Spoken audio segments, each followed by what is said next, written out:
I was born on March 9th, 1992. I was 3 months premature, and as a result of that was small and had issues from the beginning. These issues involved brain hemorrhaging and breathing problems. My mother had to shake me to see if I was breathing because I used to pull my breathing monitor out. I was diagnosed with mild cerebral palsy at birth. I was lucky to have it mild because it could have been much worse in the fact I could have been in a wheelchair all my life. In fact, one doctor in England said I would never be able to walk ever. The disease made it hard for me to draw, do math.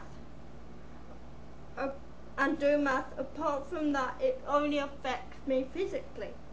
Before November 2007, I used to walk on my toes and get leg cramps that kept me awake at night.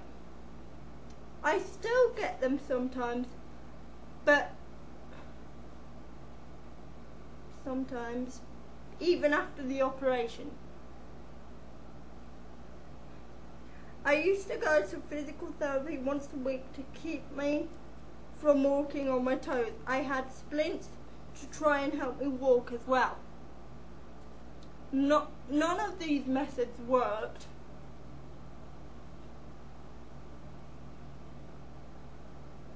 Although I did improve slightly each week. When I was a freshman in high school, I met a 19-year-old woman who is now my best friend. It was after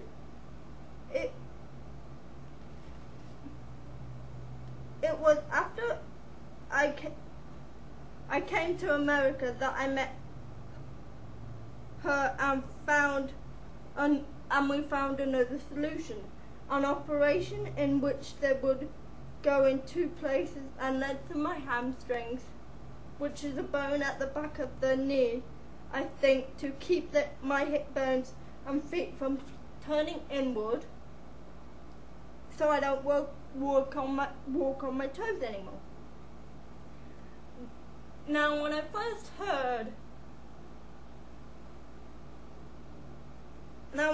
heard about the operation, I cried out of fear and said no to the option. With the support of my family and friends, however, I slowly accepted that this was all I could do to help myself have a better life. I discussed it mostly with my close friends and family to make myself better about going another knife. It did not work. When the day came, I was tired, grouchy and nervous. We had to be at the hospital at 4:30 in the morning. I was close to tears because I didn't know what was going to happen. They put me under for the operation, and when I woke up, my first thought was, what the hell did you do to my legs? I couldn't feel anything below my waist, and when I looked down, they were held together by a blue plush cushion. My legs were in fiberglass cast that weighed 1 ton each, way more than I did. I ate nothing but ice chips that day. My IV was pulled out and they had to put it back in, which really hurt. I'm sad to say that the worst was still to come. The first time I stood and had to learn to walk again, it hurt like hell. I cried. There were tears running down my face as I tried to walk. The recovery process wasn't easy. I had to use a Zimmer frame to walk and took medication to help me sleep because I was in so much pain.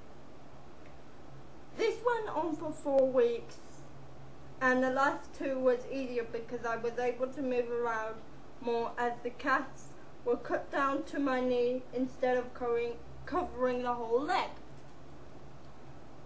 When the casts were completely taken off my feet were incredibly sore and I could not bear to walk on them for long, and when I returned to school, I had a helper to help me get around because I tired very easily. after the operation, I was pushed around in a wheelchair for my afternoon classes. Although this was a very traumatic experience for me, I now walk much better and do not walk on my toes. My balance problem, along with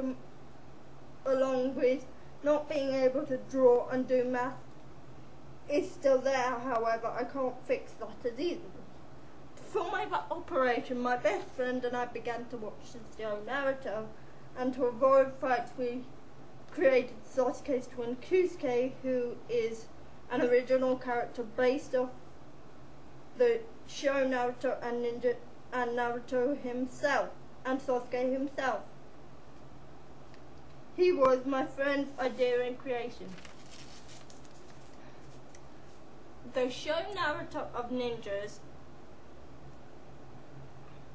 Sasuke Uchiha, along with his older brother Itachi Uchiha, lives in Konoha, or as we say in England, the Hidden Leaf Village. When Sasuke was 8 years old, Itachi slaughtered his own clan on orders from the Hokage and the leader of the village. Itachi was the youngest and big captain at the time and gained the highest level of his eye ability, the Mangekyo Sharingan. To start with, it may be a show to some people, but to me these characters are real because I believe I hear their voices speaking inside my head all the time. They act as my voice of reason. When Sasuke lost his family by Itachi's hand, I felt his pain because of the operation I had in November 2007. Like Sasuke, I was scared to go under or go to sleep, as they put it. Next, anime is a general obsession. In general, is an obsession of mine, and Naruto in particular, because when I watch the show, I imagine I can do the things they can. It's like I never had my disease of mild cerebral palsy. Finally, the Uchiha brothers have a personality that is impossible to resist, and how Sasuke interacts with his teammates is what makes him real to me. I also believe he has a softer side than what he acts like. Sasuke acts tough, but inside he is just a confused, scared little kid, which is how we all are sometimes. This makes him feel very real to me. In every way real to me. I also understand why Itachi did this, just like I understand why I had my operation. You see, Itachi did this because he not only truly cares for Sasuke, but wanted to protect him too. Sasuke does not understand this at first, just like I didn't understand why I needed my operation at first. Even though Sasuke didn't have such a happy life, he realized that his life could be better. This relates to me because my operation in the end has made my life better. Itachi Uchiha dies with a smile on his face, knowing that his younger brother, he met his goal set for him by killing his older brother. I can relate to this because I smile all day and I have reached my goal of high school graduation.